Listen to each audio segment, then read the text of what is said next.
Hello नमस्कार friends, मैं Rohit Singh. You are watching my official YouTube channel for SSC for better preparations.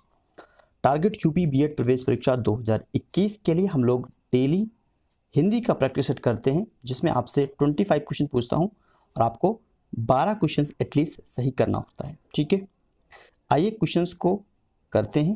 ये सभी questions आपके प्रीवियस ईयर क्वेश्चंस हैं, तो आपके आने वाले एग्जामिनेशंस के लिए यूजफुल होगा। तो 51 से स्टार्ट करते हैं।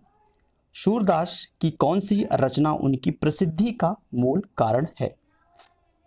सूरसागर। ठीक है, सूरदास का जो सबसे फेमस उनकी रचना है वो है सूरसागर। ठीक है, ऑप्शन नंबर बी आपका करेक्ट है, सूरसागर। नेक्स्ट देखते हैं, आदिकाल में पहेलियां लिखने वाले कवि थे, मतलब आदिकाल के फेमस जो कवि थे वो कौन थे? क्वेश्चन ये आपसे कर रहा है। 52 का ऑप्शन नंबर बी आपका करेक्ट है, खुसरो। ठीक है, आदिकाल में पहेलियां लिखने वाले जो कवि थे वो थे खुसरो।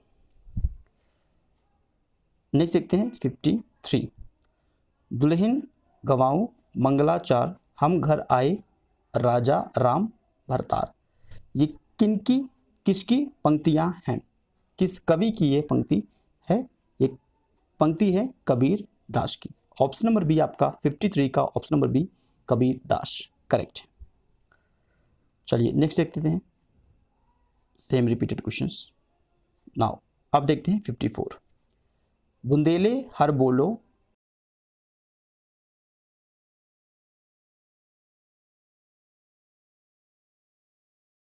झांसी वाली रानी थी। जो प्रस्तुत पंक्ति है, इस पंक्ति के रचयिता कौन है? सुभद्रा कुमारी चौहान। ठीक है, याद रखेंगे ऑप्शन नंबर बी, और इंपॉर्टेंट भी मार्क करेंगे क्योंकि ये इंपॉर्टेंट है। ये जो पंक्ति है ये कई बार एग्जाम में रिपीट होगा। ठीक है, आगे भी, तो आगे आने वाले एग्जामिनेशन के लिए भी इसको याद रखेंगे। सुभद्रा कुमारी चौहान का यह प्रस्तुत पंक्ति थी। ठीक है, नेक्स्ट देखते हैं, घनानंद को किस युग का कवि माना जाता है? आदिकाल, भक्तिकाल, रीतिकाल, भारतेंदु काल। जो आपके घनानंद थे एक अच्छे कवि थे, और इनको जो माना जाता है वो रीतिकाल के प्रमुख कवियों में गिना जाता है।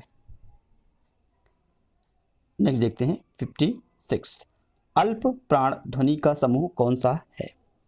अल्प प्राण ध्वनि का कौन सा समूह है?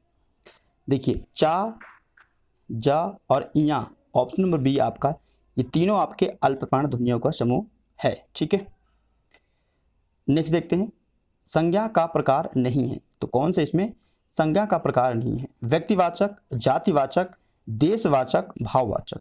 अच्छा, देशवाचक तो कोई शब्द ही नहीं है। ठीक है, देशवाचक, तो ऑप्शन सी आपका करेक्ट है। यह संज्ञा का प्रकार नहीं है, बाकी संज्ञा के जो प्रकार हैं वो हैं आपका व्यक्तिवाचक, जातिवाचक, भाववाचक। ठीक है, नेक्स्ट देखते हैं 58, पुस्तक से कौन सा विश्लेषण बनेगा? पुस्तक से कौन सा विश्लेषण बनेगा? पुस्तकी कौन सा विश्लेषण बनेगा? पुस्तकी आपका ऑप्शन नंबर सी करेक्ट है। ठीक है, पुस्तक। यह नई साड़ी है, वाक्य में नई जो शब्द है यह कौन सा शब्द है?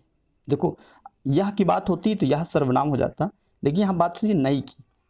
ठीक है, नई कौन सा शब्द बन रहा है? क्वेश्चन आपसे ये कह रहा है, ये है विश्लेषण, क्योंकि जो नई है यह विशेषता बता रही है। और किसकी विशेषता बता रही है? साड़ी की, कि साड़ी कैसी है? साड़ी नई साड़ी है।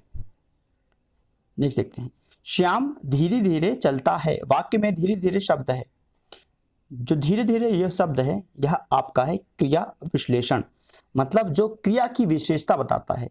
जैसे कि श्याम चलता है, तो चलता तो सही है, ये आपकी क्या हो गया? क्रिया हो गया, काम कर रहा है, वो चल रहा है, लेकिन कैसे चल रहा है उसकी विशेषता बता रहा है, मतलब क्रिया की विश्लेषण विशेषता बताता है, उसको बोलते हैं क्रिया विश्लेषण। ठीक है, धीरे धीरे जो आपका है यह आपका क्रिया विश्लेषण है।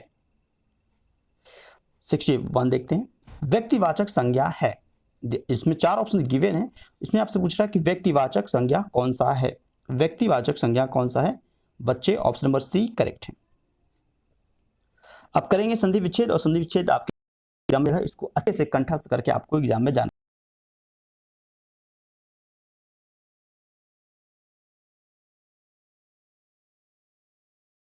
है।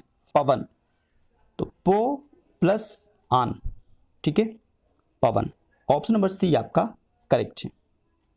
ओके, नेक्स्ट देखते हैं उच्चारण 63। उच्चारण का संधि विच्छेद क्या है? उच्चारण, तो उत प्लस चारण, ठीक है, उच्चारण, ऑप्शन नंबर डी। नेक्स्ट देखते हैं तेंदुलकर ने 1 ओवर में 5 छक्के लगाए, इस वाक्य में उद्देश्य क्या है? इस वाक्य में उद्देश्य क्या है? इस वाक्य में उद्देश्य my dear friends Tendulkar, option number B.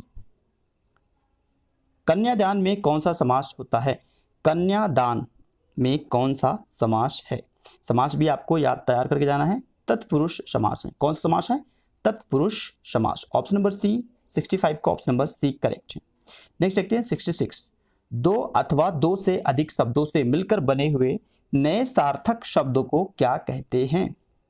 अच्छा, डिफिनेशंस आपको भी तैयार करके जाना है। जितने भी डिफिनेशंस हैं आपको एटलीस्ट पता होना चाहिए। समास क्या है, अव्यय क्या है, छंद क्या है, संधि क्या है, सबकी अगर आपको डिफिनेशन पता होगा तो इस क्वेश्चंस को या इस टाइप के क्वेश्चंस को आप बना पाएंगे। तो इसको बोलते हैं समास।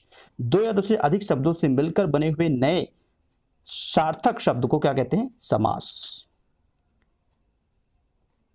पर्यायवाची भी इंपॉर्टेंट है। पंथ, पंथ का सही पर्यायवाची नहीं है। पंथ का सही पर्यायवाची नहीं है। देखो दोनों पूछता है, कभी कभी पूछेगा है, कभी पूछेगा नहीं है। आपको कंफ्यूज नहीं होना है। बहुत लोग क्या करते हैं एग्जाम के प्रेशर में नहीं वाले वर्ड्स को समझ ही नहीं पाते हैं। वो पूछते हैं पंथ का सही पर्यायवाची क्या है, तो कुछ भी मार्क करके आ जाते हैं। मान लीजिए मार्ग कर दिया, पथ कर दिया, डगर कर दिया, रास्ता होता है ना, इसका मतलब ये सिमिलर है, ये पर्यायवाची है और पाथ आपका पर्यायवाची नहीं है। इसने पूछा पंथ का पर्यायवाची नहीं है तो पाथ, option number C correct. Next देखते हैं बंधन का विलोम शब्द। बंधन का विलोम शब्द क्या होता है? बंधन, भाई किसी को बंधन बनाए हो उसको अपोजिट क्या होगा? उसको छोड़ दो, मतलब उसकी मुक्ति कर दो, मुक्ति, ऑप्शन नंबर बी करेक्ट है। चतुर्भुज के लिए एक वाक्यांश चुनिए। जिसकी 4 दीवारें हो, जो सदा घूमता हो, जिसकी 4 भुजाएं हो, जिसका मन एक और लगता हो। 69 जिसकी 4 भुजा हो, चतुर्भुज। नेक्स्ट देखते हैं 70।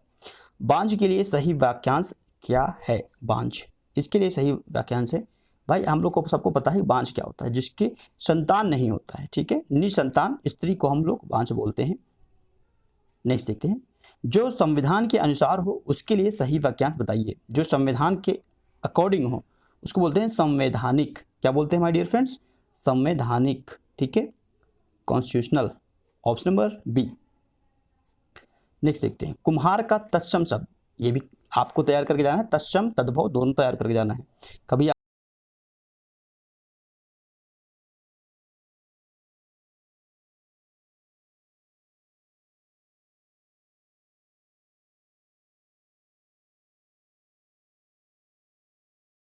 आपसे तद्भव शब्द कौन सा है? तद्भव शब्द कौन सा है? तद्भव शब्द है अमीय। क्या है माय डियर फ्रेंड्स? अमीय, ठीक है, तद्भव शब्द कौन सा है? अमीय। नेक्स्ट देखते हैं अनु। अनु जो है वो उपसर्ग से निम्न में से कौन सा शब्द नहीं बना है?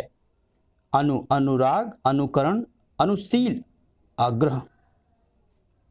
बिल्कुल साफ साफ दिख रहा है कि आपका अनु, इन तीनों में अनु वर्ड आ रहा है।